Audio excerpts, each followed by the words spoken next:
सभी देशवासियों को, संपूर्ण सनातनियों को कंजका पूजन, कन्या पूजन, माँ देवी आराधना, अष्टमी, नवमी सबकी बहुत बहुत बधाई देता हूं। आज भी माँ कांगड़ा, माँ चिंतपूर्णी, माँ मनसा, माँ करोली, माँ वैष्णव रानी, माँ ज्वाला, जितनी जितनी शक्तिपीठ है, सारी शक्तिपीठों में आज भी हलवे और चने का भोग लगता है। आज भी चना हलवा का भोग लगता है। कोई पूछे उनसे, क्यों साहब ये चने का भोग क्यों लगता है, ये हलवे का भोग क्यों लगता है, तो गुड़ की जगह हलवा है, पर चना आज भी उसी जगह पर है। चने का भोग आज भी मां आदि शक्ति को लगाया नहीं। मां तुम ही जग की माता, तुम ही हो भरता, मैया तुम ही हो भरता, भगतन के दुख हरता, संकट के दुख हरता, सुख संपत्ति करता। ओम जय अम्बे गौरी। माँ करुणा सागर, करुणा करने वाली, दया सागर, दया करने वाली। करिए, पूजन करिए, अर्चना करिए।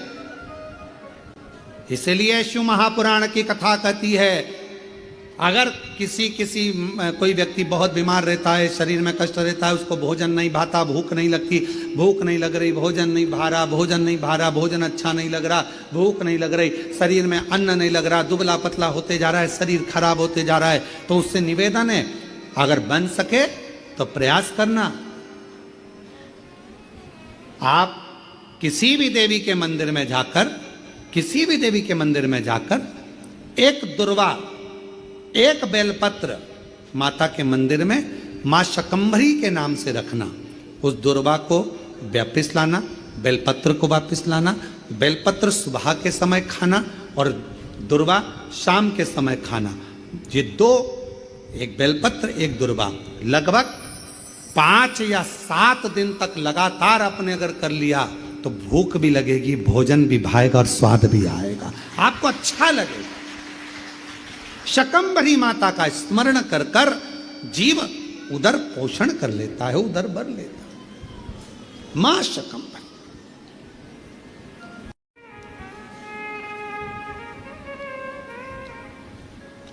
दो बहन थी, एक दाती एक महाती।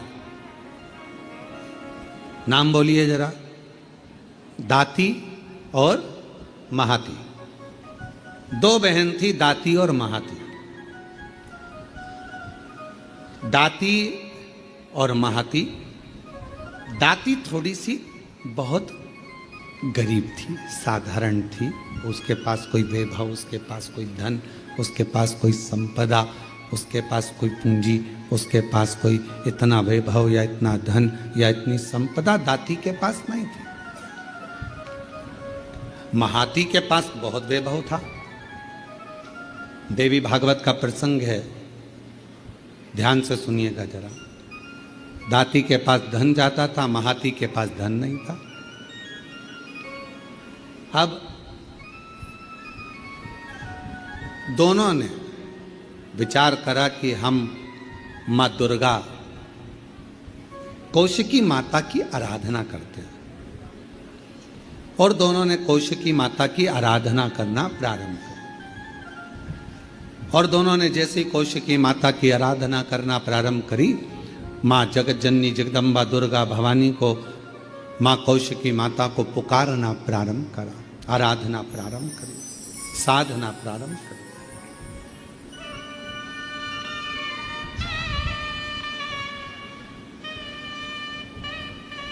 दाती महाती दोनों आराधना कर रहे, दोनों साधना कर रही।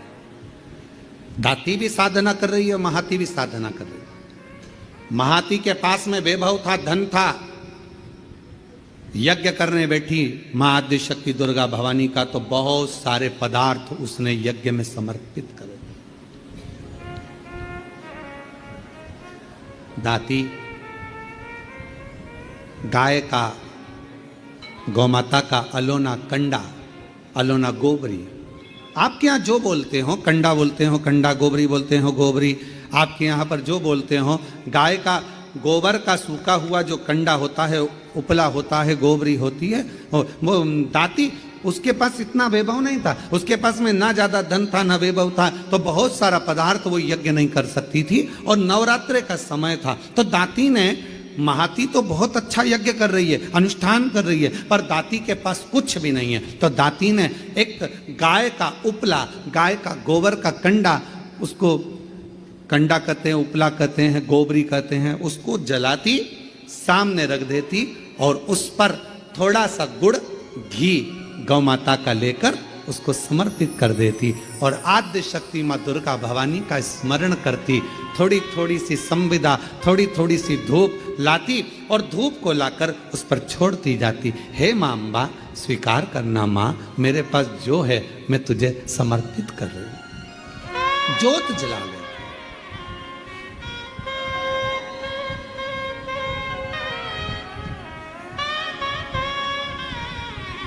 ज्योत जला, वो गोभाव है, ना चौकी है सोने की, और मैया को पुकार रही है, माँ को आवाज लगा रही है, कभी फुर्सत जगदम्बे निर्धन के घर भी आ जाना, कभी फुर्सत हो तो जगदम्बे निर्धन के घर भी आ जाना, जो रूखा सूखा दिया हमें उसका ही भोग लगा जाना, जो रूखा सूखा दिया हमें उसका ही भोग लगा जाना। दाती गाय का गोबरी, गाय का कंडा, गाय का उपला तैयार करती, माँ जगत जननी को धूप दे देती, धूप दे देती।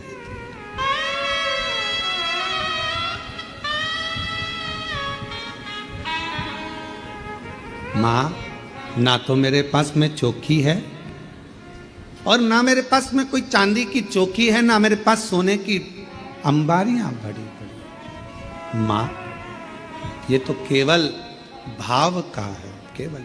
शंभु शरणे पड़ी मांगू घड़ी रे घड़ी, दुख काटो दया करी ने दर्शन आपो, दया करी ने दर्शन।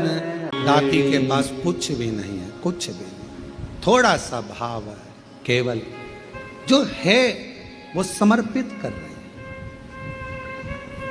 और महाती लगी है बहुत बड़ा अनुष्ठान करने में, ढेरों पकवान, ढेरों 56 भोग, ढेरों सामग्री, ढेरों ढेरों सामग्री महाती उस यज्ञ कुंड में दे रही, उस यज्ञ में दे रही।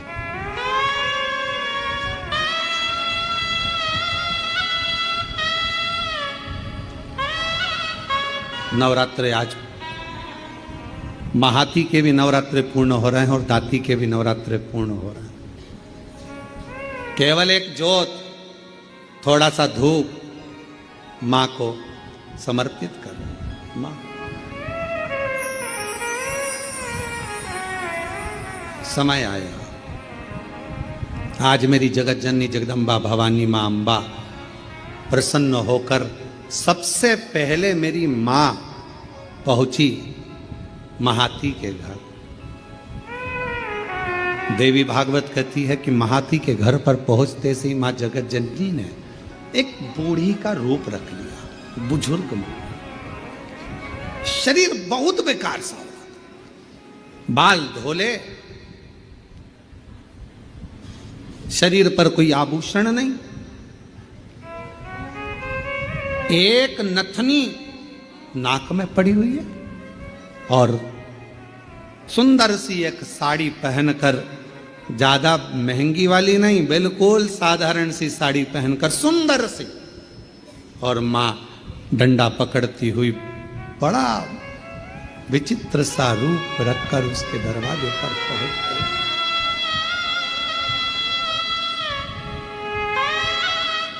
पहुंच गई। अब विराम का दिवस।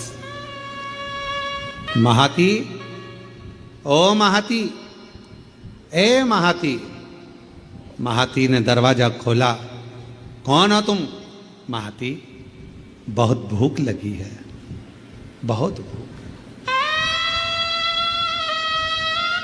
महाती, मुझे भोजन मिलेगा? अरे तुमको मालूम नहीं है, नवरात्र चल रहा है, मां जगतजननी की आराधना चल रही है, साधना चल रही है, हमारे यहाँ यज्ञ चल रहा है, हमारे यहाँ अनुष्ठान हो रहा है। तुम्हें यह नहीं मालूम है कितना बड़ा यज्ञ 9 दिन तक चला है, और आज कन्या भोजन होगा। कन्या भोज होने के बाद मैं तुमको कुछ दूंगी। चलो बाहर निकलो, चलो निकलो यहां से बाहर। महाती, बहुत भूखी हूं, मुझे भोजन दे दे महाती, भूख लगी।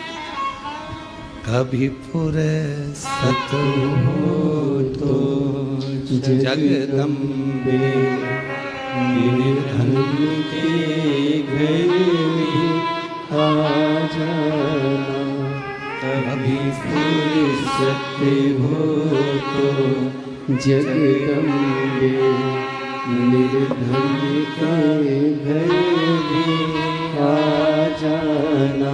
महाती, मुझे भूख लगी है, भोजन दे दे महाती, मुझे भूख लगी। महाती ने दरवाजा बंद कर दिया, द्वार बंद।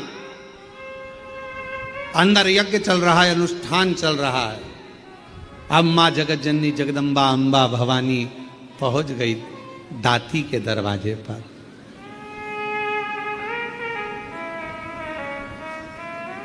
कुछ भी नहीं। किसी खेत में चना बोया था, चना, और खेत की फसल कटने के बाद जो चना जमीन पर गिर गया था, दाती वो बीन कर लेकर आई थी, और उस चने को आज दाती ने गलाया था। गलाकर वो चना पकाया था, और थोड़ा सा गुड़ के साथ में वो चना रखी थी मां जगतजननी के सामने। जोत लगी थी, चल रहा था दाती का, और मां जगतजननी वैसा की वैसा ही रूप रखकर दाती के दरवाजे पर आ गई। जिस घर के दिए में तेल नहीं, वहाँ ज्योत जलाऊं मैं कैसे। मेरा खुद ही बिछौना धरती पर, तेरी सेज सजाऊं मैं कैसे। जहाँ मैं बैठा वहीं बैठ के माँ बच्चों का दिल दिला जाना। हे माँ, हे जगतजननी, हे जगदम्बा अम्बा, हे दुर्गा भवानी, आदि शक्ति महारानी, स्वयं रूप धरकर सामने पहुंच गई। क्या दे, क्या प्रदान करे, कैसे दे? दाती, दरवाजा खोलो दाती, दाती दरवाजा खोलो। दाती दरवाजा खोली। कौन हो माँ, कहाँ से आई हो? बहुत भूख लगी है दाती, कुछ मिलेगा? हाँ माँ, आओ बैठो। और माँ जैसे ही आई, कहाँ बैठूं दाती, कहाँ? मेरा खुद तो बिछोना धरती पर, तेरी सेज सजाऊं मैं कैसे। मेरे पास बिछाने का कुछ भी नहीं था। दाती कहाँ बैठूं, दाती कहाँ बैठूं? दाती ने तुरंत अपना साड़ी का पल्लू फाड़ा और माँ उस बूढ़ी माँ के लिए पल्लू बिछा कर कहा, आप माता जी यहाँ बैठ जाओ। कैसे आना हुआ, क्या चाहिए? बहुत भूख लगी है मुझे। माँ, देवी माता की पूजन कर रही हूँ, आरती करूँगी, प्रसाद मिलेगा मैं आपको दे दूंगी। दाती, क्या तेरे यहाँ कन्या भोज नहीं है? माँ, मेरे पास अन्न ही नहीं है तो कन्या भोज कैसे करो? मेरे पास अन्न ही नहीं है। देवी भागवत का यह प्रसंग कहता है कि मेरे पास अन्न नहीं। माँ, तो मैं क्या जिमाऊं? क्या? मेरा खुद तो बिछोना धरती पर, तेरी सेज सजाऊं मेरा खुद तो बिछोना धरती पर, तेरी सेज सजाऊं माँ, मैं तेरी सेज कैसे बिछाऊं? बैठो माँ, मेरे पास भोजन नहीं है। हे जगत जननी, ये मेरी माता का पूजन अनुष्ठान नवरात्र का चल रहा है, पर आप आई हो ना, इतना तो है मेरे पास में कि मैं थोड़ा सा चना और गुड़ आपको दे दूंगी। माँ, बूढ़ी माँ ने कहा, इतने से मेरा पेट भर जाएगा? दाती ने कहा, माँ, मुझे नहीं मालूम कि आप कौन हो, पर इतना विश्वास से कहती हूं, जिसकी जोत जलाई है ना, उसको लोग अन्नपूर्णा भी कहते हैं। उसका प्रसाद आपका पेट जरूर भर सकता है, आप ले। इसको कहते हैं विश्वास, इसको कहते हैं भरोसा। जिस देवी की आप आराधना कर रहे हैं, जिस यहां सामने नजर आता है, मेरी मां का प्रसाद है, ये आपका पेट भर सकता है। आरती।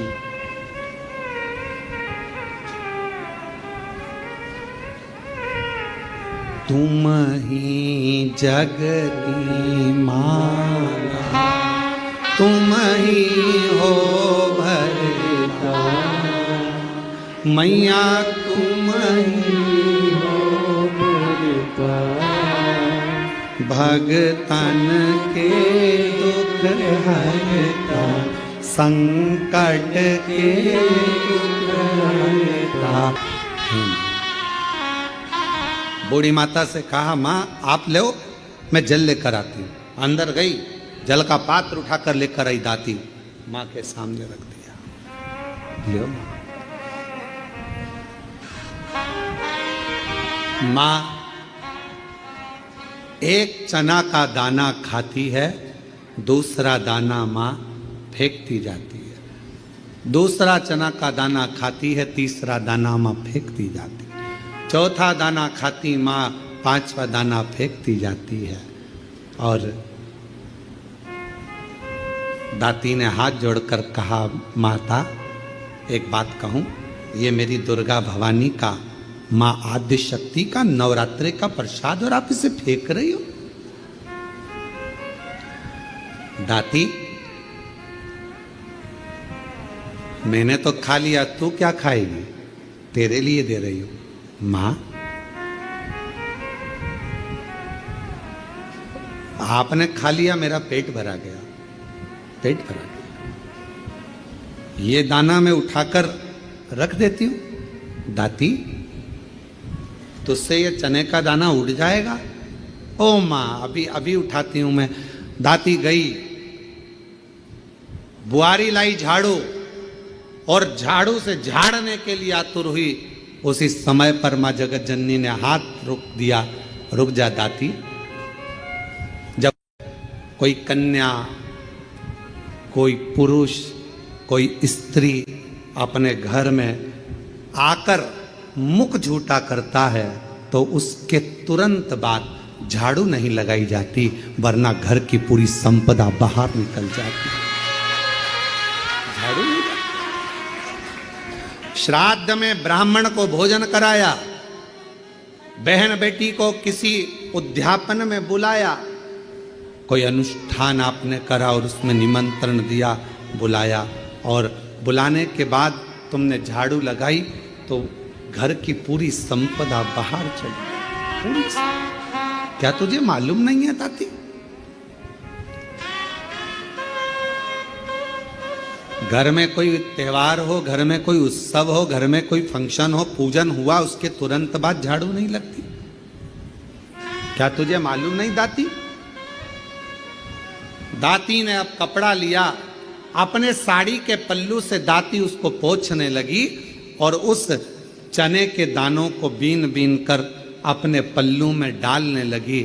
माँ की ऐसी कृपा हुई, जितना चने का दाना डालती उतना चने का दाना बढ़ता जाता। दाती का पल्लू पूरा भरा गया, ढुलने लगा, बिखरने लगा, अन्न भाग नीचे गिरने लगा और आखिरी में माँ जगत जननी अब प्रणाम कर कर कहती है, दाती अब मैं जा रही हूँ। और आनंद से मेरी माँ जैसी गई, वो चने का दाना केवल अन्न का नहीं रहा, वो हीरे और रतन माणिक मोती के रूप में प्रकट। हीरे मोती माँ,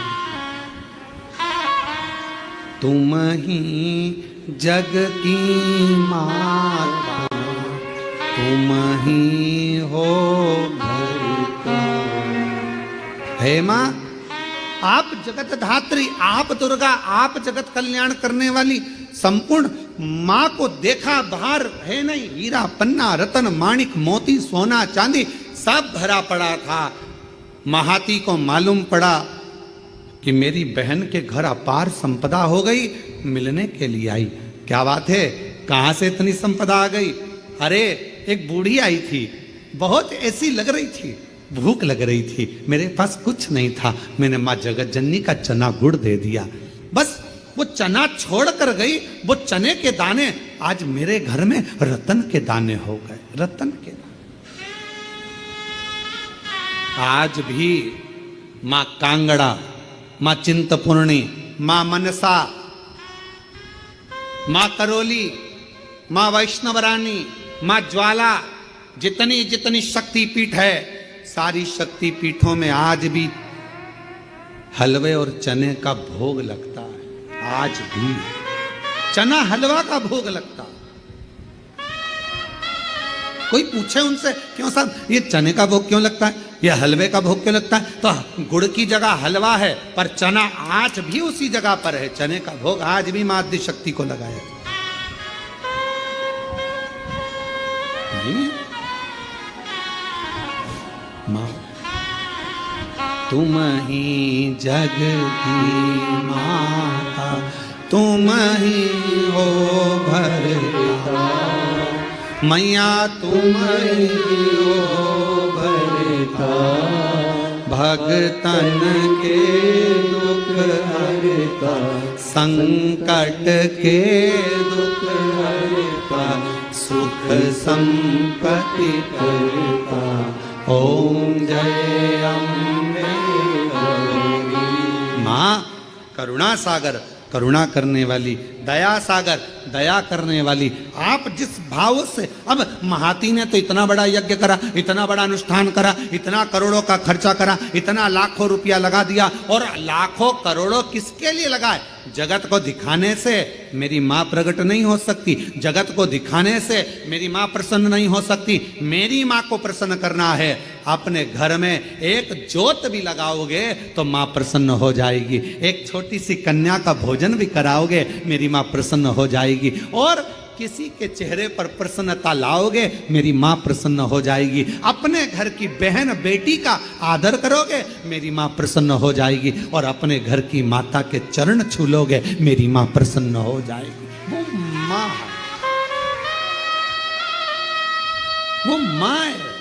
मेरा खुद तो बिछोना धरती तेरी से वाले आजा, तेरी याद सताए, मेरा ये भरोसा कहीं टूट न जाए। ओ चपलो वाले आजा, तेरी याद सताए, मेरा ये भरोसा कहीं काशी वाले ने लुटा दिया काशी वाले। तुम क्या भावना लेकर आयो, क्या लेकर आयो यहाँ, किस विचार से आयो आप कुबेरेश्वर बाबा के धाम पर, हमको नहीं मालूम। आपकी भावना क्या है? पहले तो बड़े किस्मत वाले हो जो कंकर शंकर पूजन करने के लिए आए थे, रुद्राक्ष लेने आए थे, और बाबा ने आपको एक दिन की कथा दे दी है। शिव की बड़ी उदार। किस भाव से आए, कैसे आयो, ये आपके ऊपर निर्भर करता है। मेरा शंभु, मेरा त्रिकालदर्शी, मेरा कैलाशी, मेरा अविनाशी, मेरा शंकर करुणा करता है, झोली भरता है, खाली नहीं रखता। थोड़ा समय लग सकता है। 2023 में आई थी ये बहन, रुद्राक्ष महोत्सव में पहुंची थी और बाबा से प्रार्थना करती रही, प्रार्थना रोज शिव को नमन करती रहती। आपका विश्वास, आपका भरोसा, आपकी दृढ़ता शिव के करीब में लेकर जाती है, शिव के पास। मेरे शंकर, हे मेरे शिव, तू ही मेरा सावन है। हे मेरे शंकर, हे मेरे शिव, तू ही मेरा बसंत है। हे मेरे शंकर, मेरे शिव, मेरी जिंदगी भी तू है और मेरा अंत भी तू है, दूसरा कुछ है नहीं। क्या जानूं मैं? दाती महाती को कह रही है कि एक बुढ़िया आई थी, एक बूढ़ी थी, बूढ़ी माँ आई थी और बुजुर्ग थी, बहुत बूढ़ी थी वो, उसका शरीर दुर्बल था, उसका शरीर दुर्बल सा था, और वो बूढ़ी आई, भूख लग रही थी उसको, मांग रही थी भोजन, भूख लग रही थी उसको, भोजन मांग रही थी। मैंने उसको बिठाने के लिए, मेरे पास कुछ नहीं था, मैंने साड़ी का पल्लू फाड़ कर दिया, बैठी, कुछ नहीं था, चावल और गुड़, चना और गुड़ ला कर दिया, उसने पाया, उसने खाया, कुछ नहीं। मेरा खुद तो बिछोना धरती पर तेरी सेज सजाऊं मेरे पास कुछ देने को नहीं था, केवल अपना साड़ी का पल्लू ही दे दिया। वो बैठ गई, मैंने उसको गुड़ चना दे दिया, और वो मुझे नहीं मालूम था कि वो तो स्वयं मेरी दुर्गा भवानी अम्बे माँ थी, जो पूरी झोली भर कर चली गई, पूरी झोली। हे महाती दाती से बोली, क्या उसके बाल धोले थे? हाँ। क्या उसके हाथ में एक डंडा था? हाँ। क्या नाक में एक नथनी पहनी थी? हाँ। एक साड़ी तन पर बड़ी सुंदर सी? हाँ। महाती की आंख में आंसू भर गया, मां तुम मेरे घर भी आई थी, पर मां मैं लोभ में, अपने वैभव में, अपनी संपदा में, अपने धन के अहम में मैं तुझे पहचान नहीं पाई। किसी किसी व्यक्ति को ज्ञान का अहंकार हो जाता है तो वो भगवान पर ही आक्षेप करने लगता है।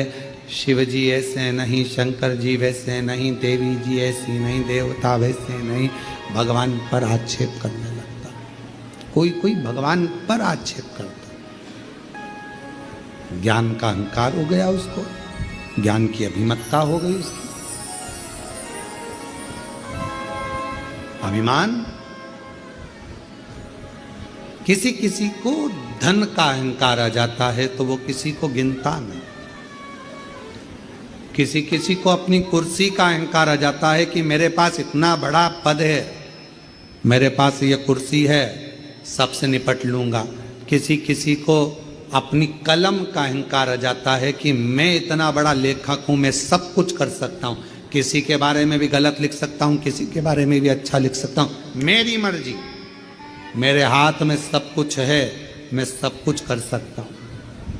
और एक दिन ऐसा आता है, कलम तुम्हारे हाथ में होगी, कुर्सी तुम्हारे पास होगी, धन तुम्हारे पास होगा, पर तुम्हारा निर्णय भी कोई दूसरा कर रहा होगा। तब समझ में आएगा कि कलम कहां गई, कुर्सी कहां गई और धन कहां गया। हमने कईयों को देखा है, अच्छे अच्छे करोड़पति जब हॉस्पिटल में पड़े रहते हैं तो निर्णय कोई दूसरे करते हैं कि इनको वेंटिलेटर पे कितने दिन रखना है, ऑक्सीजन लगवाना है कि नहीं लगवाना, वेंटिलेटर पे कितने दिन रखना है, कौन से हॉस्पिटल ले जाना है, ले जाएं कि नहीं ले जाएं, अच्छे हॉस्पिटल ले जाएं कि नहीं ले जाएं, निर्णय दूसरे देते हैं। धन तुम्हारा, पैसा तुम्हारा, कुर्सी तुम्हारी, पद तुम्हारा, प्रतिष्ठा तुम्हारी, कलम तुम्हारी, सिग्नेचर तुम्हारे, पर तुम्हारा निर्णय भी कोई दूसरा लेता है। इसलिए कभी हम में मत फूलो,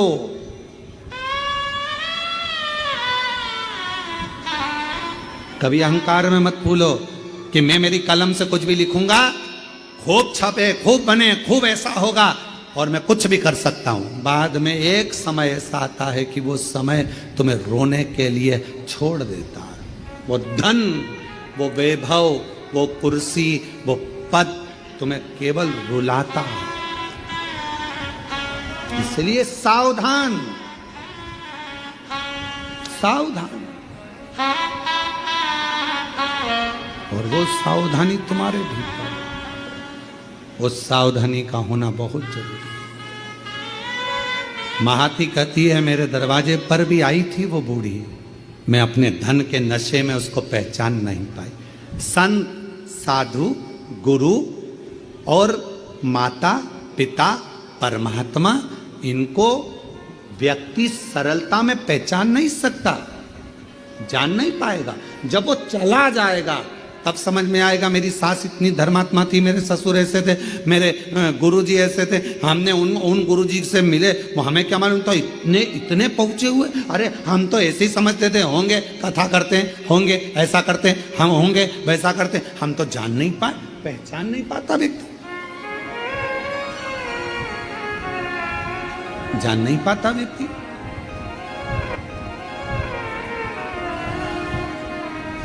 थोड़ा ध्यान रखो, ध्यान। महाती कहती है कि मैं नहीं पहचान पाई कि वो बूढ़ी माँ स्वयं जगत जननी, मैं नहीं जान पाई। और अगर मैं जान जाती तो फिर मैं उनको जाने नहीं देती। अगर जान जाती, दुनिया का व्यक्ति जिस दिन जान जाएगा कि 12 ज्योतिर्लिंग के मध्य में कुबेरेश्वर धाम है, वहां का कंकर शंकर है, वहां का रुद्राक्ष औषधि है, जिस दिन जान जाएगा उस दिन उसको समझ में आ जाएगा कि मैंने शंकर की आराधना करी। अपने समय में मैं जानती थी कि कंकर शंकर की महत्वता क्या है, उसकी जिंदगी बन जाए। एक पत्र है,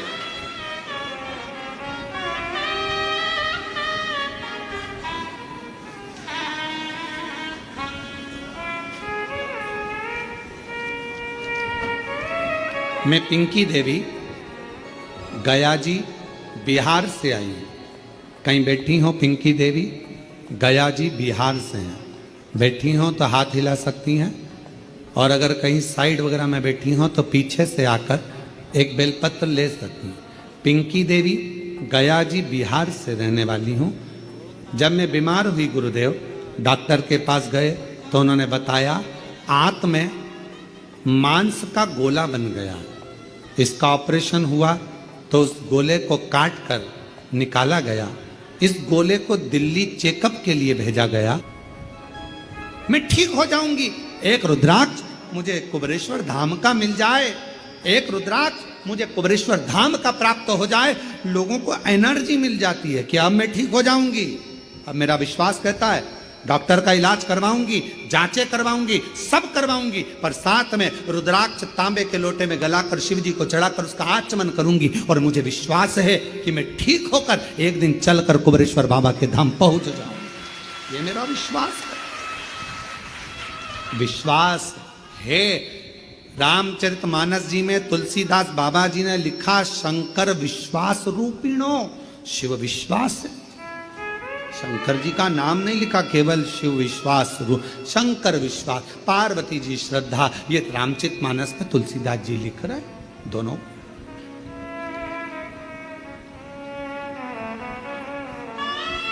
बल विश्वास का बढ़ेगा। महाती ने कहा कि मैं पहचान नहीं पाई उस परमात्मा को, मां आदि शक्ति को, दुर्गा भवानी को, मां जगदम्बा को मैं पहचानी नहीं। गुरु को पहचानना कठिन है।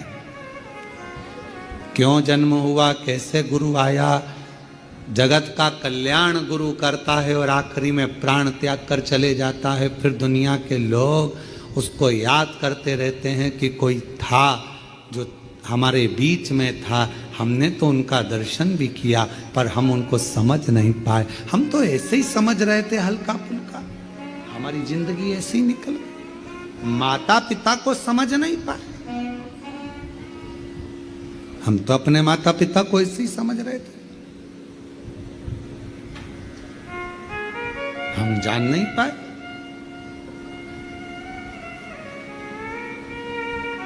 हम पहचान नहीं पाए। जितने जजमान बने, जितने ऑनलाइन जजमान बने, भले एक दिन के बने हो, कहीं तुम्हारा संबंध मेरे शंकर भगवान से होगा तो परमात्मा ने तुम्हें यजमान बनाया, वरना कौन बनाता। इतने करोड़ों की संख्या है, पूरे देश की करोड़ों की संख्या में तुम्हें ही चुनकर भगवान ने एक दिन का यजमान बनाया। जरा विचार करिएगा, उसने चुना है तुमको अपने लिए। उसकी उदारता।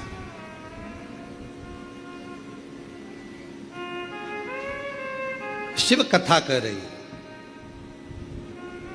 देवी भागवत का यह प्रसंग कह रहा है कि महाती पहचान नहीं पाई माध्य शक्ति। शक्ति, शिव और शक्ति को पहचानने के लिए भी नेत्र होंगे तो पहचानोगे। जब कोई कह दे कि तुम्हारे ये काम नहीं हो सकता और तुमने ठान लिया करके बताऊंगी, गवर्नमेंट जॉब नहीं लग सकती, लगा के बताऊंगी, मेहनत करूंगी 4 गुना, अंदर से एक शक्ति प्रकट हो गई, समझ लेना वही शिव की शक्ति तुम्हारे अंदर आकर बैठ गई है और तुम वो सफलता पाकर रहोगे, तुम्हें वो सफलता मिलेगी। कन्याओं को ढूंढ रहे हैं, देवी जी आ रही है, देवी जी आ रही है, तिलक लगाएंगे, उनको खाना खिलाएंगे, खीर पूरी खिलाएंगे और उनको तिलक करके चुंदड़ी ओढ़ाएंगे, पैसा देंगे। और कन्या तुम्हारे घर में पैदा हो जाए तो मुंह उतार कर बैठ जाते हो। जरा विचार करना, नवरात्रे में कन्या को भोजन कराने से पहले संकल्प लेना कि मेरे घर में भी एक बेटी होना जरूरी है। नवरात्रे में कन्या पूजन करने से पहले संकल्प लेना, हे देवी मैया हमारे घर में भी एक बेटी जरूर देना, एक बेटी का जन्म हमारे घर में जरूर देना। तो यह कथा क्या गलत कह रही है? अब तुम्हें कोई गलत बात लगी क्या इसमें? फिर भी लोगों ने कह दिया जिनके यहाँ बेटी नहीं हो तो उनके लड़का लड़की ना देवे। निवेदन, जिसके घर में बेटी होती है उसके घर में अगर कोई माता पिता अपनी बेटी की शादी करते हैं, जब उसकी बेटी विदा होती है तब माँ को मालूम पड़ता है कि बेटी का दर्द क्या होता है। जब तुमसे कोई दहेज मांगेगा तब मालूम पड़ेगा कि दहेज देना कैसा होता है। सामने वाले से तो कह दिया 50 बाराती आएंगे, अच्छे से खिलाना, डिनर सेट देना, ये सेट देना, वो सेट देना। जब तुमसे कोई मांगेगा तब मालूम पड़ेगा कि बेटी का देने का दर्द क्या होता है। जब तुम किसी की बेटी को, अगर थोड़ा सा तुम्हारी बेटी को दुख होगा तो तुम्हारे घर में जो बेटी है, बहू है, तुम जान पाओगी कि मेरी घर में भी किसी की बेटी रहती है। अगर मैं अपनी बेटी को सुखी देखना चाहती हूं तो पहले मैं अपने घर की बहू को सुखी रखूंगी, तब मेरी बेटी सुखी रहेगी। हम सुधरेंगे, बोलो जम के बोलो रे जरा, हम सुधरेंगे। इतने धीरे बोलोगे तो कभी नहीं सुधरेगा, जरा दम से तो बोलो, हम सुधरेंगे, युग सुधरेगा। हम बदलेंगे, कब सुधरोगे? बस फिर तो युग सुधरा सुधरा है, अपने को क्या टेंशन। हम सुधरें बस, हम हमारे घर में एक नियम बना लें, उसका मन कितना रोता होगा, विचार करना जरा।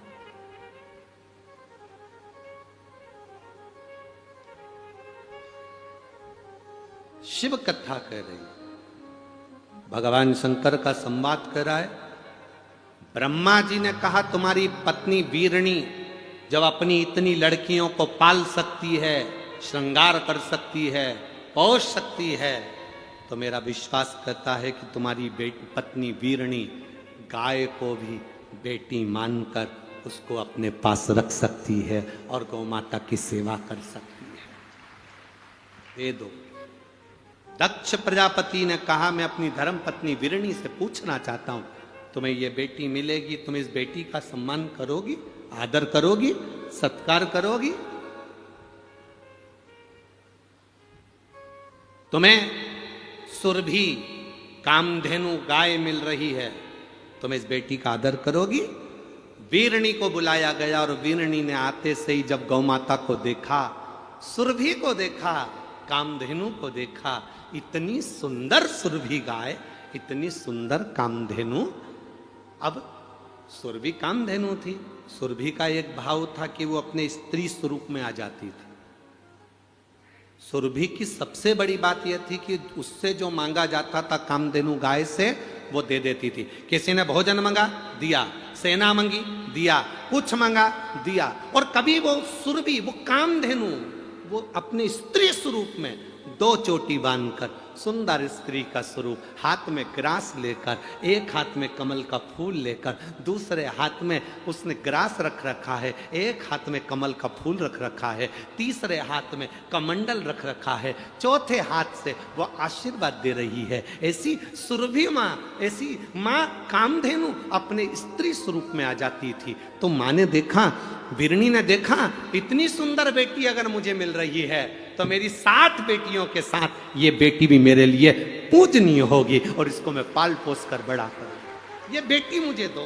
वीरणी देखते से ही ब्रह्मा जी से कर रही है, ये गौ माता मुझे दे दो, ये सुरभि मुझे दे दो, मेरी बेटियों में ये बेटी शोभायमान होगी, इस बेटी की शोभा होगी। छोटी सी सुरभि माँ, छोटी सी कामधेनु गाय, छोटी सी बेटी आज वीरणी लेकर चल दी। धीरे धीरे धीरे धीरे उसको बड़ा करने लगी, बड़ा कर, धीरे धीरे बड़ा कर रही। जैसा लाड़ अपनी बेटियों से लड़ाती है, वैसा लाड़ अपनी सुरभि से लड़ाती है, बिल्कुल बेटी जैसी, बेटी की तरह।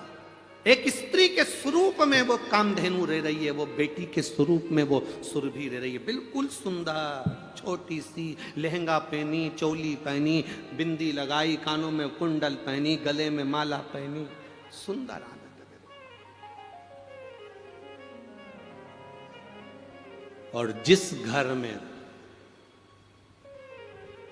बेटियों की किलकारी गूंजती है, उस घर में यमराज की गदा कभी नहीं गूंजती है। बेटियों की किलकारी गूंजना चाहिए। घर में अगर बेटी जन्म ले तो बेटे के जन्म से ज्यादा उत्सव बेटी के जन्म का मनाना, क्योंकि बेटा एक कुल को तारता है और बेटी 2 कुल को तार कर चलती है। बेटे के जन्मदिन पर जितने फटाके फोड़ो, उससे दुगने फटाके बेटी के जन्मदिन पर फूटना चाहिए। पर करें क्या महाराज, बेटा हो जाता है तो लोगों को कहे बेटा हो गया, छोरा हो गया, छोरा हो गया, और बेटी हो जाए तो हाथ में जो दूध की टंगल रहती वो भी नहीं हिलती, तो मुंडा क्या खा खिले? बेटी हो, किसी किसी के यहां तो करोड़ों का धन होता है और बेटी हो जाए तो ऐसा मुंह उतर जाता, करोड़ों का धन और उसके बाद भी बेटी हो गई। महाराज जी बेटी हो गई। हमने कहा भगवान की बड़ी कृपा हो गई, तुम्हारे घर बेटी हो गई, इतना सारा धन है, कम से कम कन्यादान में लगाओगे तो कोई पाप भी करा होगा तो पुण्य में तो बदल जाएगा। अच्छा है बेटी हुई है, यह पुण्यता है तुम्हारी, यह आनंदता है तुम्हारी।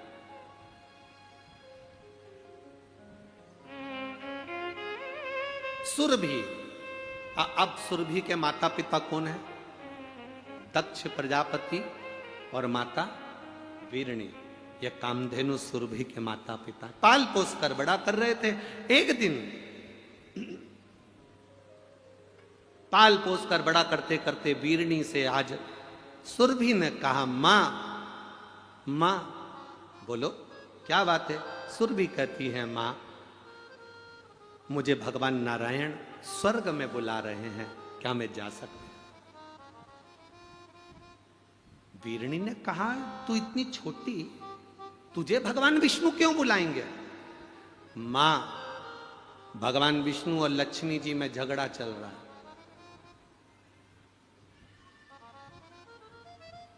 क्या झगड़ा चल रहा है? लक्ष्मी जी कह रही हैं मैं सर्वश्रेष्ठ हूं, नारायण कह रहे हैं तू सर्वश्रेष्ठ नहीं। अब दोनों में झगड़ा चल रहा है, तो भगवान विष्णु ने मुझे बुलाया है। क्यों बुलाया है? लक्ष्मी को बहुत अहंकार आ गया है माँ, उसके अहंकार को कम करने के लिए नारायण मुझे बुला रहे हैं। तू जाकर क्या करेगी बेटी? सुरभि कहती है माँ, कामधेनु कहती है माँ मुझे जाना पड़ेगा क्योंकि नारायण बुला रहे हैं। माँ वीरणी ने कहा ठीक है जा, और वीरणी अपनी बेटी सुरभि को कामधेनु को स्वर्ग भेज दी। जैसे स्वर्ग में कामधेनु गई, भगवान नारायण ने कहा कामधेनु वीरणी हमें तीर्थ करने जाना है, अगर हम इस नारायण के स्वरूप में तीर्थ करने जाएंगे तो लोग हमें देखकर पूजने लग जाएंगे, इसलिए हम तुम्हारे शरीर में बैठकर तीर्थ करेंगे। 33 कोटि देवताओं को माता सुरभि ने अपने शरीर में बिठा लिया। भगवान नारायण तीर्थ करने ले गए। 8 दिन तक नारायण स्वर्ग नहीं आते, 10 दिन निकल जाते, भगवान नारायण स्वर्ग नहीं आते। तो लक्ष्मी जी को टेंशन बढ़ा कि मेरा पति आखिर जाता कहाँ है, भगवान विष्णु आखिर जाते कहाँ है। लक्ष्मी जी को टेंशन बढ़ा, लक्ष्मी जी को चिंता बढ़ी कि नारायण कहाँ गए, नारायण पहुंचे कहाँ है। अब तो सारे देवता गौ माता के अंदर बैठते तीर्थ करने चले जाते।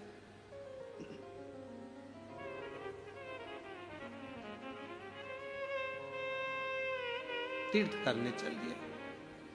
अब वो तो अलमस्त होकर आनंदित होकर चले तीर्थ करने के लिए।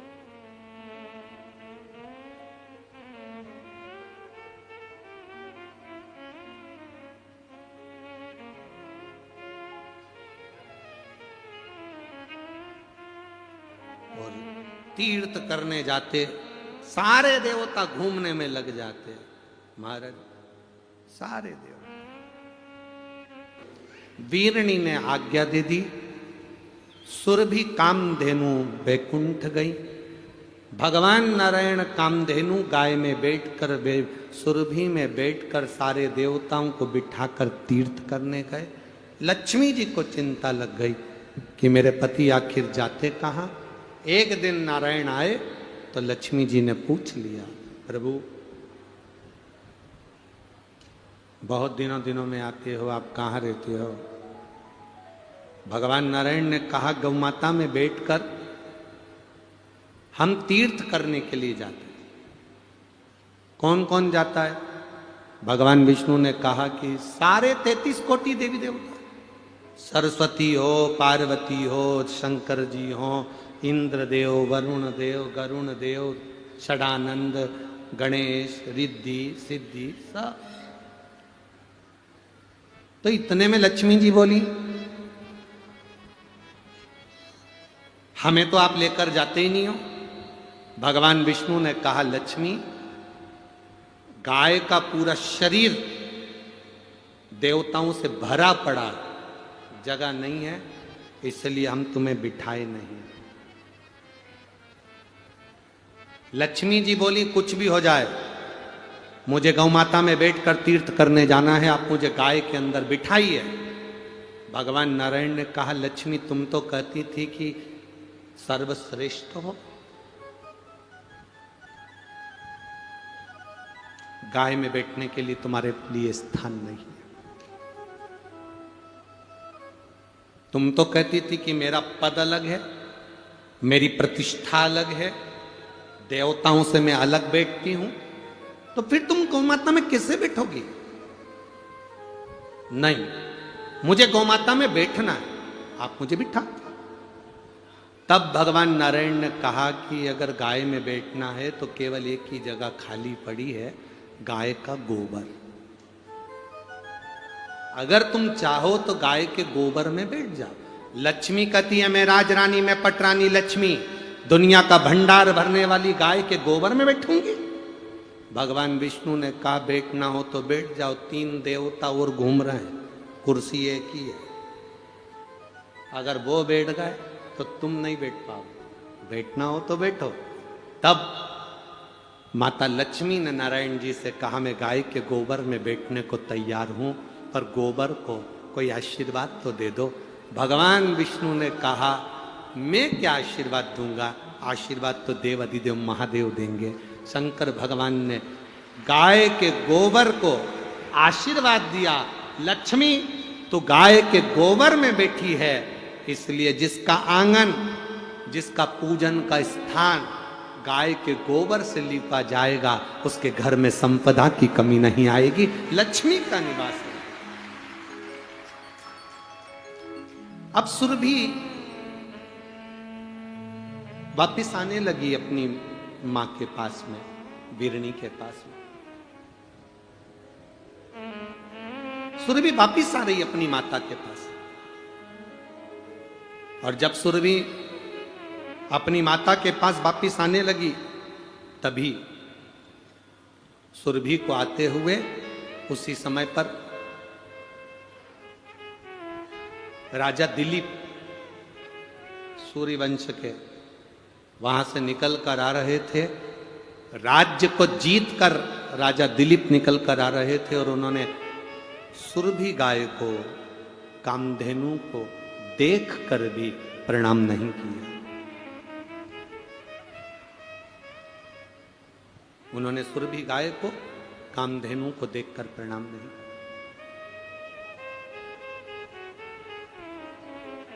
क्रोध आ गया मां।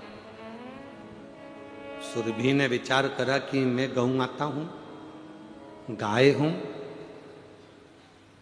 राजा दिलीप मेरा आदर नहीं कर पा रहे, मैं श्राप देती हूं राजा दिलीप तेरे को,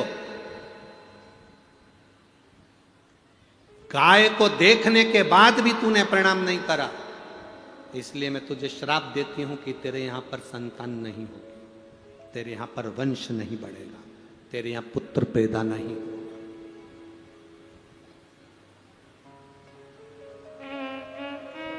तेरे घर में औलाद नहीं होने वाली।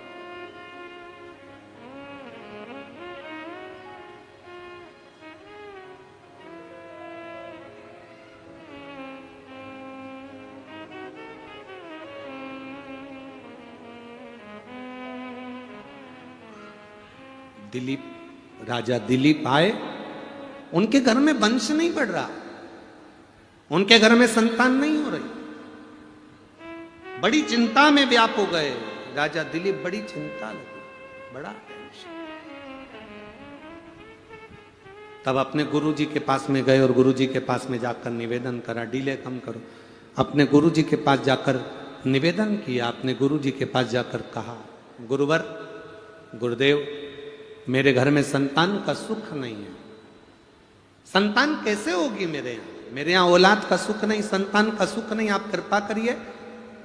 वशिष्ठ बाबा ने कहा, मेरी गाय ये नंदनी लेकर जाओ, इस गाय की सेवा में लग जाओ, ये गाय बैठे तो तुम बैठना, ये पानी पिए तो तुम पानी पीना, ये भोजन करे तो तुम भोजन करना, ये कहीं आराम करे तो तुम आराम करना, इस गौ माता की सेवा में लग जाओ, क्योंकि तुमने गाय का अपमान करा,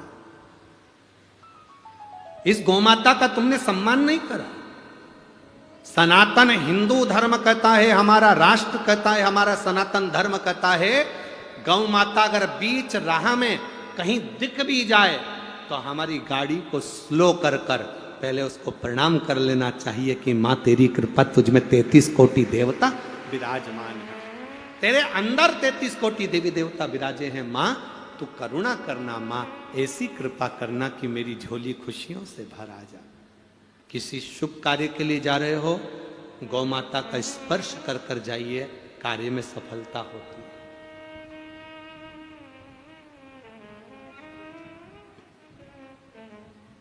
जिस राष्ट्र में, जिस प्रदेश में, जिस गांव में, जिस नगर में, जिस क्षेत्र में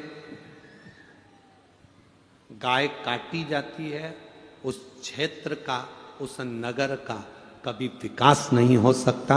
वहां के लोग रहने के बाद भी चाहे कितना ही पुण्य कर ले, अंत में उनको भोगना ही पड़ता है। प्रयास करो अपने प्रदेश में, अपने देश में, अपने क्षेत्र में, अपने गांव में, अपने नगर में कहीं गौ माता की हत्या ना हो। घर के बाहर हम भोजन अगर पटक भी दे तो पॉलीथीन में ना पटके। गाय पॉलीथीन खाती है, उसके पेट में जाता है, कैंसर हो जाता है, गाय तड़पती रहती है, तड़पती रहती है, पन्नी निकलती नहीं है। एक एक गाय के पेट में 5-5, 6-6 किलो पॉलीथीन भरी रहती है साहब। जब गाय मरती है तड़प तड़प कर मरती है, तड़प।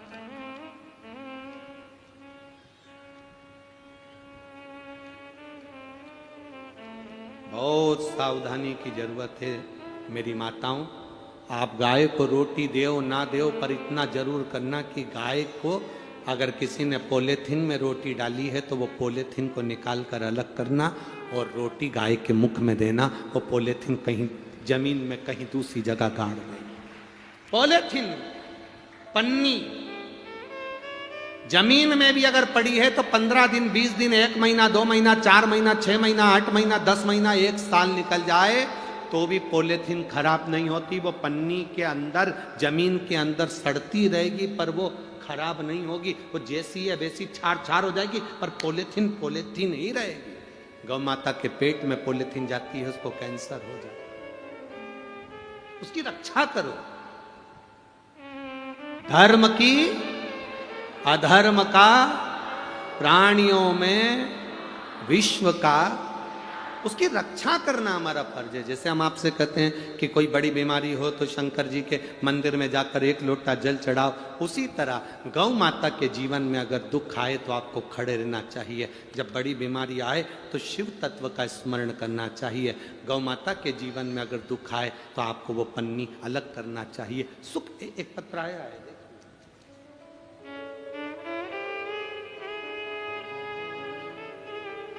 मैं अश्वनी गोस्वामी,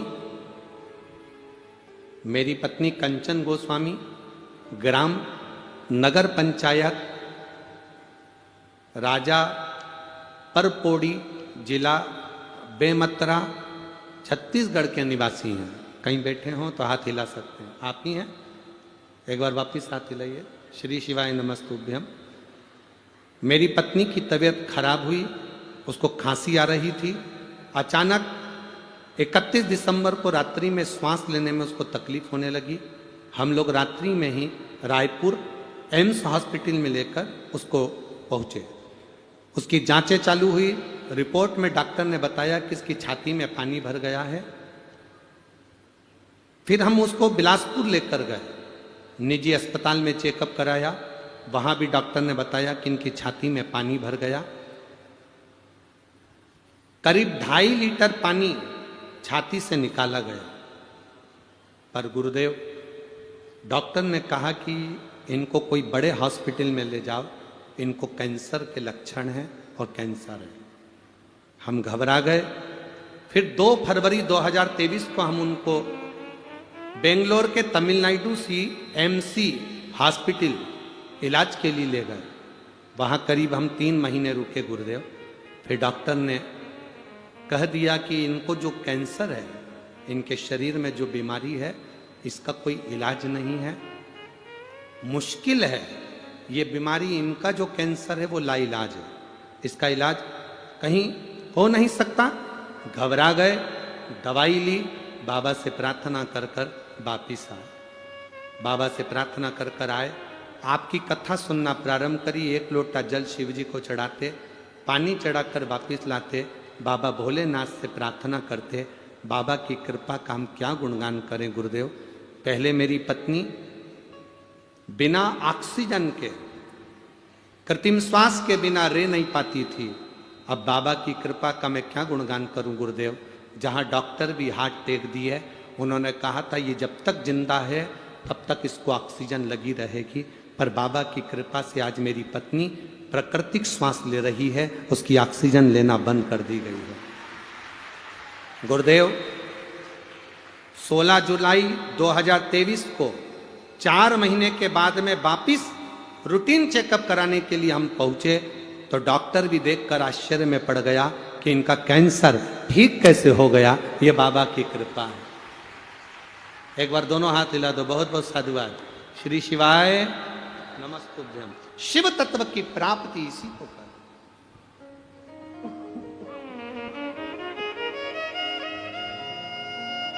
शंकर की करुणा इसी को कहते।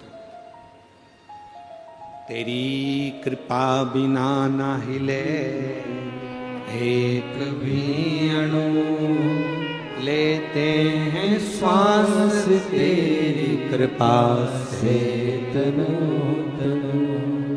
बखान क्या करूं मैं राखों के ढेर का, चपटी भभूत में खजाना कुबेर का। राजा दिलीप गौ माता की सेवा में लग गए। जंगल में गाय चर रही थी, सामने से शेर आ गया। राजा दिलीप का ध्यान नहीं गया, गाय रंभाने लगी। राजा दिलीप ने शेर को देखा, घबरा गया। गाय अगर खा गई, इस शेर खा गया गाय को, तो मेरे गुरु क्या कहेंगे। हाथ जोड़कर शेर के सामने राजा दिलीप खड़ा हो गया। हे बागदेव, शेर जंगल के राजा, तुम मुझे खा जाओ पर इस गौ माता को छोड़ दो। गाय को पीछे करा, दिलीप आगे हो गया। शेर में से विधाता प्रकट हो गया। उसने कहा, रे दिलीप, मैं तो तेरी परीक्षा ले रहा था, ये गाय के कहने पर मैंने तेरी परीक्षा ली थी। अब तो चिंता मत कर, नंदनी तुझे वर देगी। नंदनी गाय ने राजा दिलीप को वर दिया कि तुम्हारे घर में एक पुत्र जन्म लेगा जिसका नाम भागीरथ होगा। वो भागीरथ गंगा जी को लेकर आएगा और 60,000 काकाओं का उद्धार कर जाएगा।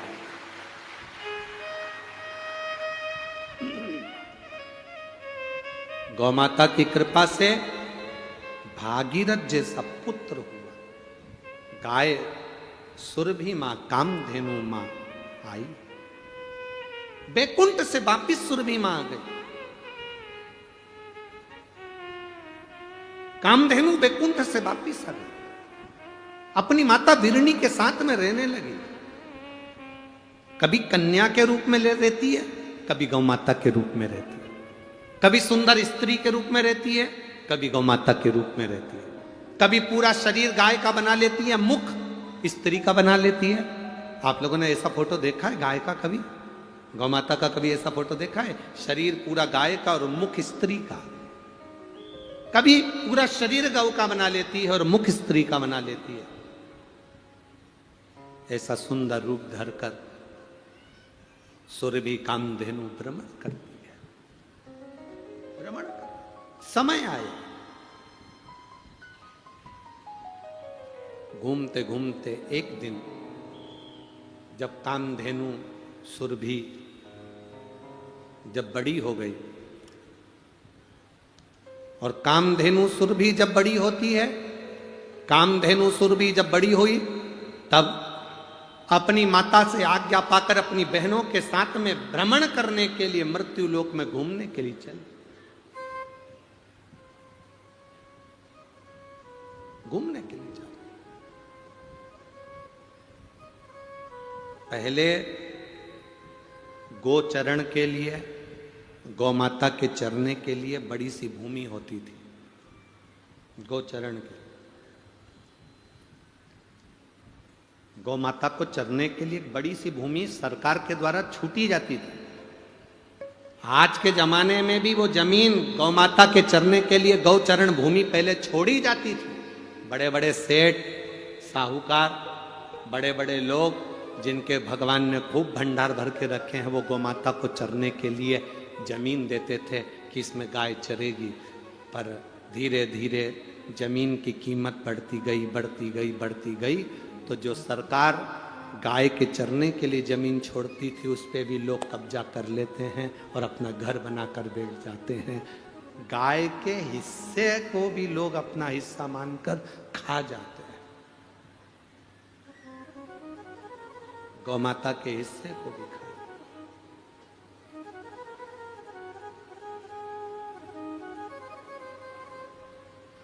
अभी आशीष आपको बोल रहा था, आपने सुना होगा, आशीष कथा के पहले बोल रहा था, तुम अन्नदान में अगर पैसा दान कर रहे हो ऑनलाइन तो उसमें लिख के भेजो व्हाट्सएप पे कि हमने अन्नदान में किया।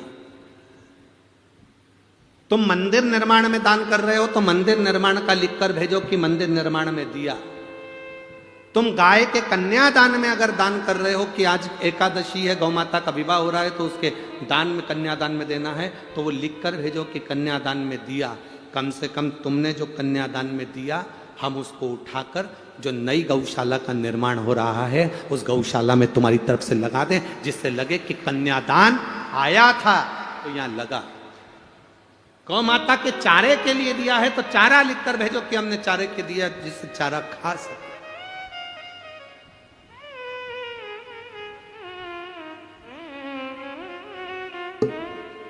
ले लेना और उस लिए हुए धन को सही जगह लग जाए, गाय का गाय में लगे, अन्न का अन्न में लगे, निर्माण का निर्माण में लगे, तो समझो कि जिंदगी सार्थक है।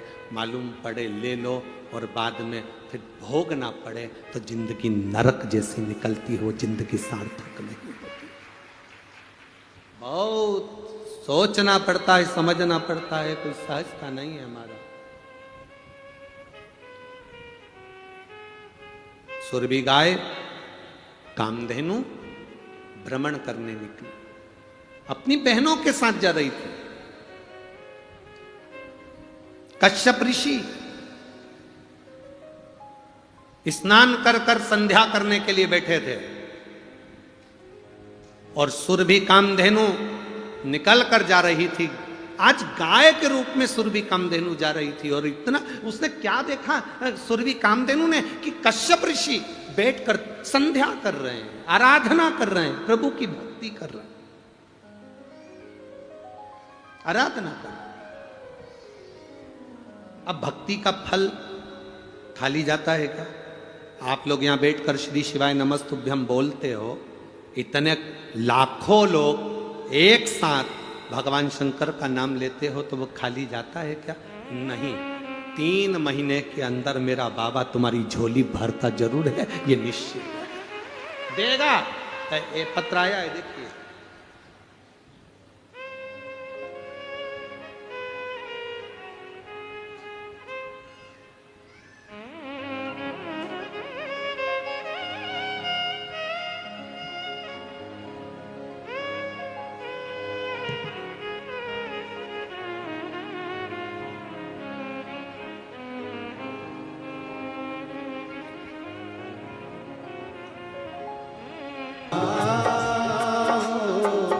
भोले बाबा ओ काशी वाले आजा, तेरी याद सताए, मेरा ये भरोसा कहीं टूट न जाए। ओ काशी वाले आजा तेरी याद कोई दर से तुम्हारे खाली न जाता। आप भी बोलिए, दर से तो तुम्हारे मैं भी खड़ी हूँ नंदी बाहे पसारे अपने हृदय से लगा लो लगा लो गिरा जा रहा उठा लो उठा आप दिल से जो प्रार्थना करते हो बाबा दिल से सुनता है, दिल से। सुरभि घूम रही थी, कश्यप मुनि को देखा, कश्यप बाबा को देखकर, कश्यप ऋषि को देखकर, सामने बैठे हुए कश्यप बाबा संध्या कर रहे थे। सुरभि उनकी आराधना को देखकर प्रसन्न होकर उसने अपने दूध को पृथ्वी पर गिराया। जैसे ही सुरभि माता का दूध, गौ माता का दूध, कामधेनु का दूध पृथ्वी पर गिरा तो उसकी गंध बहते बहते कश्यप ऋषि के सम्मुख में पहुंच गई, कश्यप बाबा के सामने पहुंची।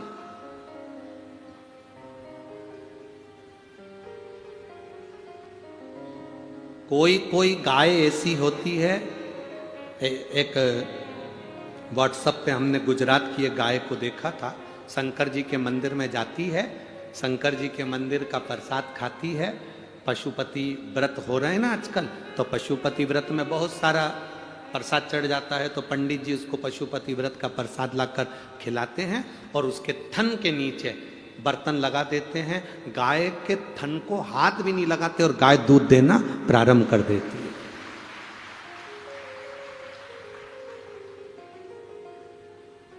ऐसी कैसी हमारी भी सीहोर गौशाला में राधा है, उसका नाम है राधा, वो भी ऐसी है।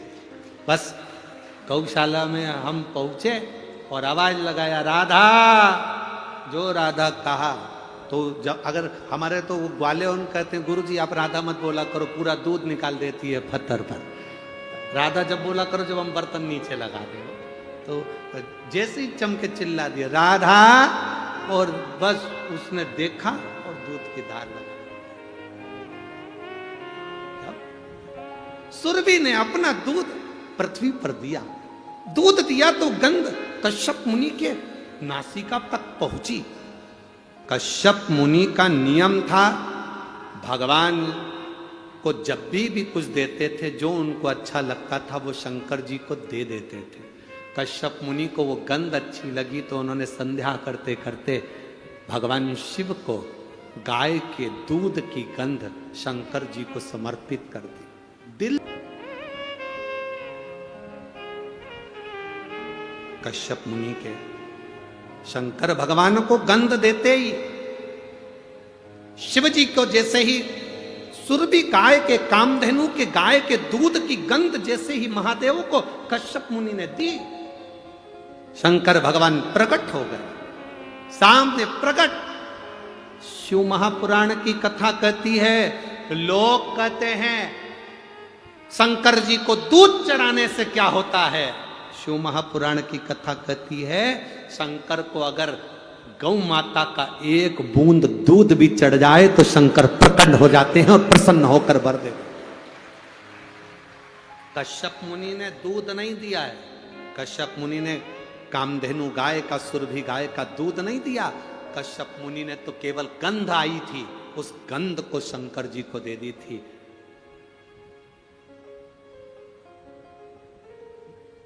गंध शिव को, और वो गंध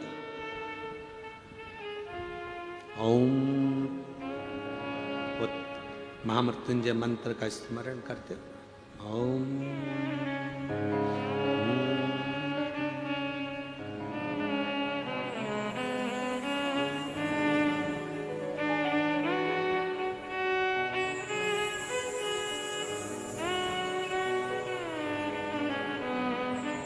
ये वैदिक मंत्र है, इसलिए हम इसको अपनी व्यासपीठ से नहीं बोलते, हमेशा धुन के द्वारा मन में गुनगुना लेते हैं। आज के ज़माने में लोग माइक पे चला देते हैं और चल रहा है, कोई वॉशरूम में है, कोई गलत जगह पर है और उसका भोग उसको भोगना पड़ता है। ऐसे ये बोले और आप मन में ध्यान लगाकर इस मंत्र के साथ चलिए। एक बार वापिस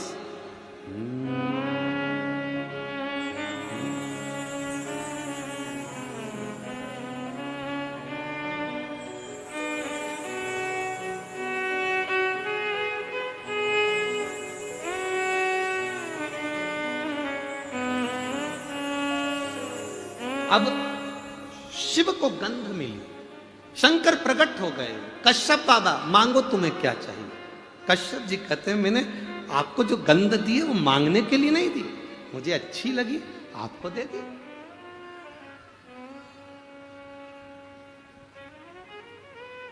मुझे अच्छा लगा मैंने आपको दी। बाबा प्रसन्न हो गए। शंकर जी ने कहा कश्यप बाबा मेरा मन करता है ये सुरभि आपको मिल जाए।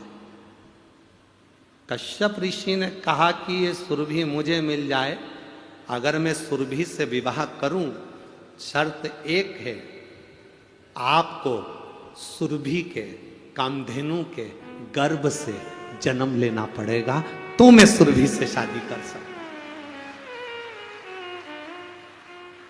शंकर भगवान प्रसन्न होकर कहते हैं सुनो कश्यप ऋषि, तुम मेरे कहने पर अगर सुरभि से कामधेनु से विवाह कर रहे हो तो ये शिव सुरभि के गर्भ से 11 रुद्र अवतार के रूप में प्रकट होगा। ये शंकर 11 रुद्र अवतार के रूप में कामधेनु गौ माता के उदर से प्रकट होंगे। शंकर के 11 रुद्र अवतार हुए थे, कपाली, पिंगल, भीम, विरूपाक्ष, अस्पात, अहिवर्धन्य, शंभु, चंड, भव, शास्त्र, विलोहित, ये 11 रूप में 11 रुद्र के रूप में सुरभि गाय के गर्भ से मैं प्रकट होऊंगा, परंतु पहले आपको सुरभि से विवाह करना पड़ेगा। भगवान कश्यप ऋषि कहते हैं अगर आप कहते हो भोलेनाथ तो मैं विवाह करने को तैयार हूं, कम से कम मेरे घर में सुरभि के गर्भ से 11 रुद्र अवतार प्रकट तो होंगे, इससे बढ़कर सुकून और क्या।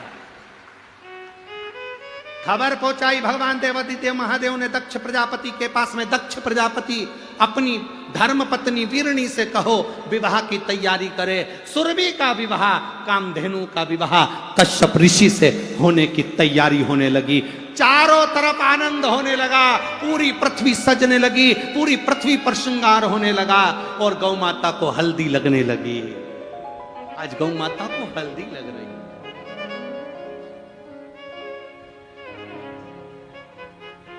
सुंदर ओढ़नी गौ माता को, ओ मैया श्रृंगार तेरा लाल, ओ मैया श्रृंगार तेरा लाल। चूड़ा भी लाल तेरी चुंदड़ी भी लाल है। मेरी माताएं सब बोलो, चूड़ा भी लाल तेरी चुंदड़ी भी लाल है, ओ मैया श्रृंगार तेरा लाल है, ओ मैया श्रृंगार तेरा लाल है, ओ मैया श्रृंगार तेरा लाल है, ओ मैया श्रृंगार तेरा लाल है। सिंदूरा भी लाल तेरी बिंदिया भी लाल है, सिंदूरा भी लाल तेरी बिंदिया भी लाल है, ओ मैया श्रृंगार तेरा लाल है, ओ मैया श्रृंगार तेरा लाल। महाराज श्रृंगार करने लगे। पूरी दक्ष प्रजापति की नगरी आज सजी है, क्योंकि माँ कामधेनु सुरभि का मंगल विवाह आज कश्यप बाबा से होने जा रहा। आनंद छाया पूरी नगरी में, सुख समाया पूरी नगरी में।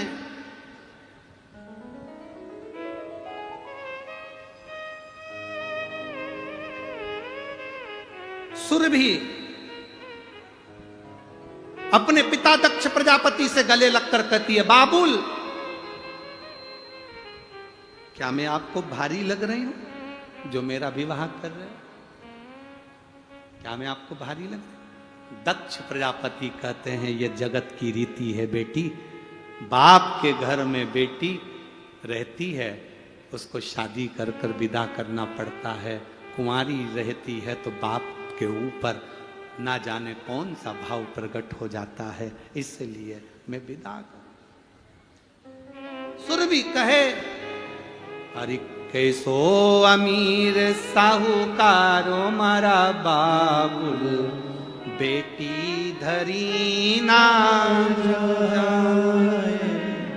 कैसो अमीर साहूकारो मारा बाबुल, बेटी धरी ना जाए। शीश का बेंदा बाबुल हमको दीजे, अरे चूड़ा रतन जड़ायो रे म्हारा बाबुल, बेटी धरी ना जाए। कैसो अमीर साहूकार म्हारा बाबुल, बेटी धरी ना जाए। दक्ष प्रजापति सुरभि को गले लगाकर मंडप में ले गए। सुंदर आनंद से शहनाइयां बज रही हैं, नगाड़े बज रहे हैं, मंगल विवाह हो रहा है। देवता पुष्पों की वृष्टि कर रहे, गंधर्व गान कर रहे। कश्यप बाबा के साथ में मां कामधेनु सुरभि का मंगल विवाह पाणी ग्रहण संस्कार हो रहा है। और दक्ष प्रजापति वीरणी के साथ में बैठकर कन्यादान कर रहे हैं। कन्यादान सुरभि अपने बाबुल को देख रहे हैं, बेटी का कन्यादान हो। अरे किस्मत वाले हो रे कोड़िया वालों, छत्तीसगढ़ वालों किस्मत वाले हो। ये गौ माता के विवाह की कथा आज तक ना तो किसी टीवी पर आई है, ना कभी किसी सीरियल में दिखाई है, और ना कभी किसी जगह पर हुई है। किस्मत वाले हो। सागर में केवल एक साधन है, वो है भगवान शंकर की भक्ति। तुमरुका जी कहते हैं चंचुला देवी केवल संसार सागर में एक है शिव की भक्ति, फिर वो वापिस मृत्यु लोक में जन्म नहीं देती है। शिव अपना बनाकर फल नहीं मिल रहा, बहुत परिस्थिति नीचे जाती जा रही है। तो इतना भी नहीं कि मेरे पास धन नहीं। जितने आस्था चैनल पर सुन रहे हो, जितने मोबाइल पर सुन रहे हो, जितने यहाँ पंडाल में सुन रहे हो, कहते हैं कि सिर पर गंगा रखकर भगवान शंकर आएंगे और मुझे दर्शन देंगे, नहीं देगा। जो कहते हैं कि डमरू लेकर भगवान आएंगे और दर्शन देंगे, बिल्कुल नहीं आएंगे। कोई कह दे कि सांप गले में पहनकर भगवान आएंगे और मुझे दर्शन देंगे, नहीं देगा। दर्शन कैसे देगा? आपकी माता के रूप में, आपके पिता के रूप में, आपके कोई इष्ट मित्र के रूप में। जब दुख की घड़ी में तुम घिरे होगे, तब वो तुम्हारा अपना रिश्तेदार बनकर, तुम्हारा अपना परिवार का व्यक्ति बनकर तुम्हारे पास आएगा और तुम्हारी सहायता कर जाएगा। और तुम उसको पहचान नहीं पाओगे, तुम उसको जान नहीं पाओगे।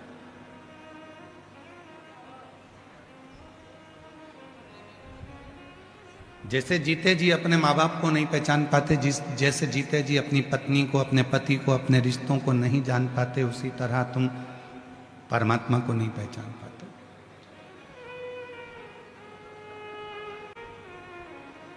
मरने के बाद उसके मुंह में दही पेड़ा खिला रहे हो, मरने के बाद उसके पसंद की गुलाब जामुन बनवा रहे हो, मरने के बाद उसके लिए खीर बनवा रहे हो। अगर वो जिंदा था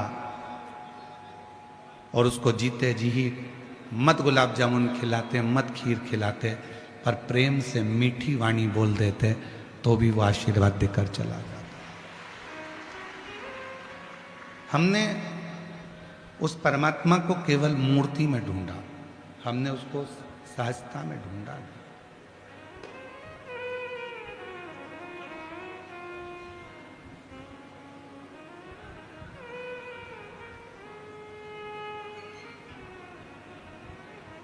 प्रत्येक जीव में, इसलिए शिव महापुराण की कथा कहती है कंकर में शंकर। ये जो शब्द निकला है कंकर में शंकर है, ये पहले लोग नहीं निकालते थे। अब दुनिया के लोगों को समझ में आ गया कि कंकर में शंकर है। आप कहीं पर भी बैठकर एक कंकर उठाकर भी उसको शिव मानकर उससे अपने दिल की बात कहते हो तो वो सुन लेता है, वो सुनता है। कंकर में शंकर, प्रत्येक जीव में परमात्मा, प्रत्येक जीव। हमारे निखिलेश जी एक भजन की लाइन बड़ी सुंदर गुनगुनाते हैं कि फूलों में ढूंढा तुझे, फूलों में ढूंढा तुझे, माला में पाए, फूलों में ढूंढा तुझे, कलियों में पाए, और फूलों की खुशबू। ऋषि कहने लगे क्यों नहीं मिलेगा, पर सती ने जो मांगा है उसको भी मिलेगा। सती ने क्या मांगा, मैं जलकर भस्म हो जाऊं तो अच्छा, और शिव जी ने क्या मांगा, राम का दर्शन हो जाए तो अच्छा। दोनों की मुराद पूरी हो गई। बीच रास्ते में राम जी का दर्शन शिव जी को हो गया, और राम जी का दर्शन जैसे शिव जी को हुआ, सती मैया परीक्षा के लिए जाने लगी।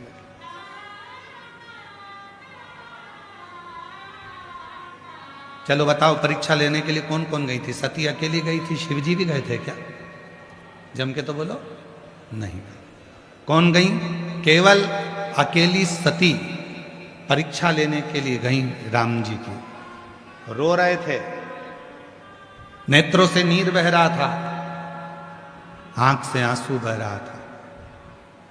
तो सती ने कहा तुम इनको प्रणाम कर रहे हो, साधारण मनुष्य? शिव जी कहने लगे ये साधारण मनुष्य नहीं, ये मेरे राम हैं जो मेरे दिल में बसते, हृदय में बसते। पत्नी के लिए रो रहा है, अपनी पत्नी के लिए रो रहा है। परमात्मा कोई भगवान पत्नी के लिए रोता है? शिव जी ने कहा ये तो सब लीला है। तुम्हारे मन में अगर थोड़ी सी भी खेद है तो परीक्षा लेकर आ जाओ। सती जी परीक्षा लेने चले। शिव जी से कहा अब आओ सही जगह पर कथा के प्रसंग पर। इतनी कथा तो आपने रामचरितमानस में भी सुन रखी है, भागवत में भी सुन रखी है, पूरी पुराणों में सुन रखी है। अब सही प्रसंग पर अब आए। सती कह रही है, कथा सुनने अपन दोनों साथ आए, भ्रमण करने अपन दोनों साथ आए, कथा दोनों ने साथ सुनी, भोजन दोनों साथ करते हैं, घूमने दोनों साथ जाते हैं, तो परीक्षा लेने में अकेली क्यों जाऊं? तुम भी मेरे साथ चलो। मैं अकेली परीक्षा क्यों लूं? शिव जी कहने लगे देखिए फालतू काम में मैं नहीं जाता। शंकर जी बोले ये परीक्षा लेने के लिए मैं नहीं जाऊं, परीक्षा तुझे लेना है तू जा, संशय तेरे मन में है तू जा, मैं नहीं जाऊंगा, ये मेरे काम की चीज नहीं।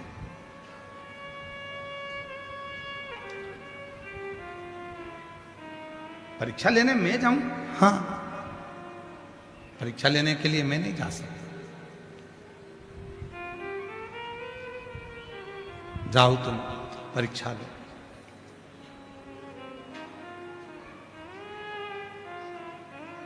शिव जी से सती माता ने कहा कि ऐसा नहीं हो सकता, मैं तुम्हारे बिना परीक्षा लेने नहीं जाऊंगी। शिव जी कहने लगे मैं परीक्षा लेने नहीं जाऊंगा, साथ भोजन करेंगे चलेगा, पति पत्नी है साथ भोजन करेंगे चलेगा, साथ घूमने चलेंगे चलेगा, साथ मोटरसाइकिल पे बैठेंगे चलेगा, साथ फोर व्हीलर में बैठेंगे चलेगा, साथ कथा सुनने चलेंगे चलेगा, साथ माल घूमने चलेंगे चलेगा, साथ शॉपिंग करने चलेंगे चलेगा। पर याद रखना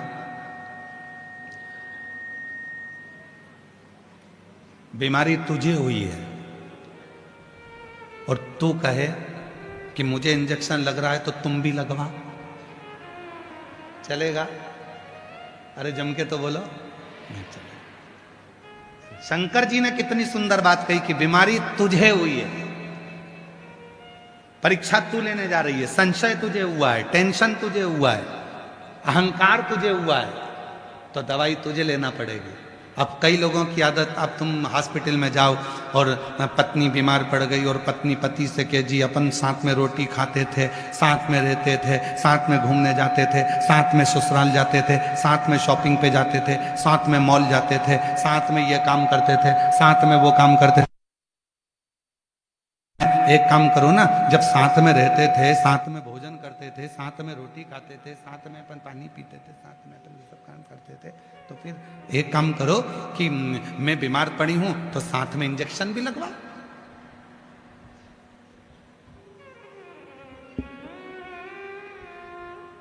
दवाई भी साथ में लो। कितनी माताएं बैठी हैं जिनके पति साथ में इंजेक्शन लगवाते हैं,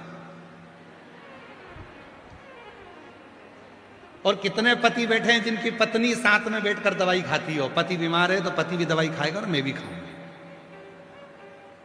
है कोई? नहीं, कोई नहीं। जिसको दर्द हुआ है दवाई उसे ही खाना है, और जिसके मन में संशय हुआ है परीक्षा लेने उसी को जाना है। मैं नहीं जाऊंगा, मैं नहीं जाऊंगा। जिसको संशय हुआ वो जाए। तकलीफ अपने को हुई है तो दवाई अपने को खाना पड़ेगी। खुजाल अपने हाथ में चली, अपने को खुजाना पड़ेगा। छींक अपने को आई है तो अपने को छींकना पड़ेगा। छींक तुम्हें आ रही और तुम पति से कह रही छींको छींको। अब पति बेचारा 2 घंटे से मुंह खोल के बैठा, छींको, तो पति बोले मुझे छींक आ ही नहीं रही, तो मुझे तो आ रही है ना, तुम छींको।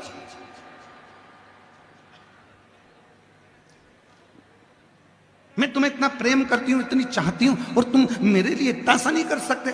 पति के तो आए तो छींको।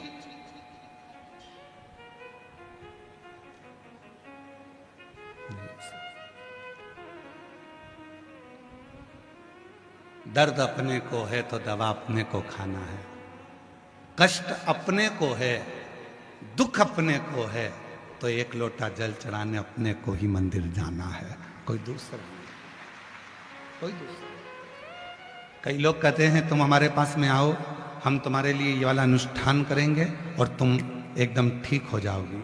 हम शिव पुराण कहती है, हम शंकर पर विश्वास करने वाले, हम किसी के ऊपर भरोसा करने वाले नहीं, हम शिव पर भरोसा करने वाले।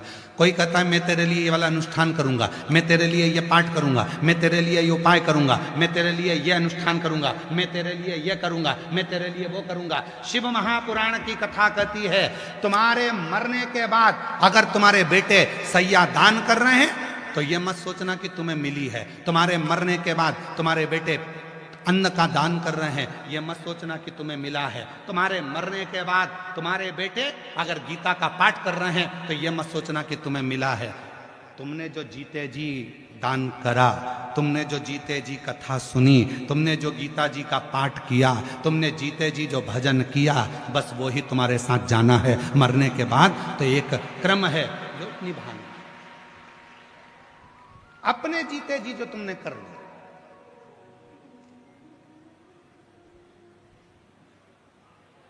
मर गई अम्मा, ट्रेन में बैठ के हरिद्वार ले जा रहे हैं इत्ते से लोटे में भरकर, और सियोर वाला बाबा कहता था लोटा भर के जल चढ़ा रहे हो, लोटे में खुद पहुंच गई, लोटे में, पर जल नहीं चढ़ाया।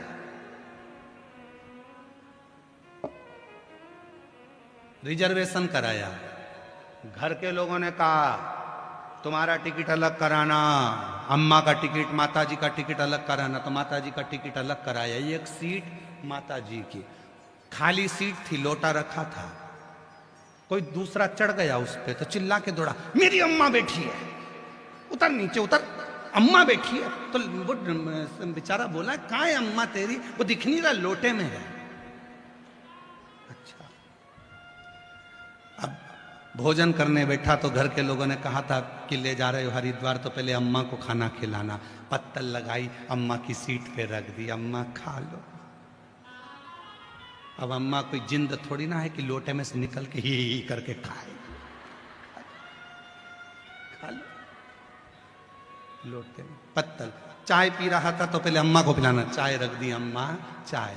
अब तूने 700 रुपए का टिकट कराया अम्मा का, 50 रुपए की चाय पिलाई, 150 का खाना खिलाया, ऑटो में ले जाके हरिद्वार पहुंचा, हरिद्वार में तूने पूरा काम करा, अम्मा को लोटे में से निकाल कर विसर्जन करा।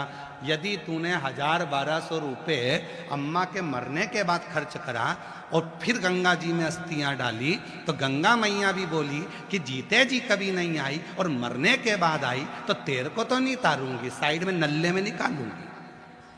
मेरी जल की धारा चलती है, मैं तुझे एक नल्ले में निकाल दूंगी, उधर साइड में टिका दूंगी तुझको, क्योंकि तू कभी जीते जी नहीं आई। और अगर बच्चे जीते जी जो भगवान शंकर पर विश्वास करते थे और तुमने अपना भरोसा पक्का रखा, तो जो तुमने 2000-1500 खर्च करे, अगर वो जीते जी तुम अपनी माता को हरिद्वार ले जाते, जीते जी स्नान कराते, जीते जी भोजन कराते, जीते जी चाय पिलाते, तो वो माँ जब आशीर्वाद देती तो कहती अब मुझे मरने के बाद जाने की जरूरत नहीं, मेरा बेटा मुझे जीते जी लेकर आ गया।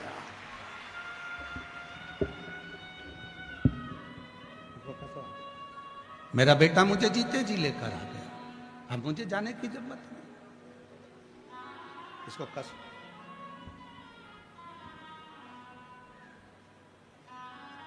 मेरा बेटा लेकर। और कभी प्यासे को पानी पिलाया नहीं, बाद अमृत पिलाने से क्या फायदा। कभी गिरते हुए को उठाया नहीं, बाद आंसू बहाने से क्या फायदा। हम जीते जी तो सम्मान नहीं कर रहे, हम जीते जी तो आदर नहीं दे रहे, हम जीते जी तो सत्कार नहीं कर रहे, मरने के बाद क्या विचार। शिव पुराण कह रही अपना दुख किसी से मत कहो, अपनी तकलीफ किसी से मत कहो। लोग हंसेंगे, ताना कसेंगे। पहले सेठानी बनकर घूमती थी, अब जगत में रोती फिर रही है। किसी से मत कहना है, एक कहना अपने बाबा से, अपने बाप से, अपने पापा से, अपने पिता से, दूसरा कहना अपने पति से, दूसरा कहना अपने पति से, और तीसरा कहना मेरे शंकर ओ घड़दानी त्रिकालदर्शी कैलाशी अविनाशी शिव से। और किसी से, किसी से नहीं। सती मैं परीक्षा लेने के लिए नहीं जाऊंगा। सती कर रही है, अपन दोनों साथ भोजन करते थे, साथ पानी पीते थे, साथ घूमने जाते थे, साथ कथा सुनी है, तो परीक्षा भी साथ लो। शिव जी बोले ना ना ना ना ना ना, बीमारी तुझे हुई है तो इलाज तू करवा, मैं नहीं जाऊंगा। अहंकार तेरे मन में प्रकट हुआ है, अभिमान तेरे मन में आया, तृष्णा तेरे मन में, परीक्षा लेने का भाव तेरे मन में आया, मैं नहीं जाऊंगा, मैं नहीं। ठीक है,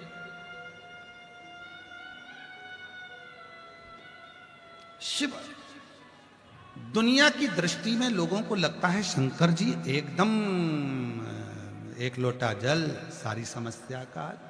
शिव इतने सरल। महाराज, जो व्यक्ति जितना ऊंचाइयों पर बैठता है ना, उसको उतना गंभीर होना पड़ता है।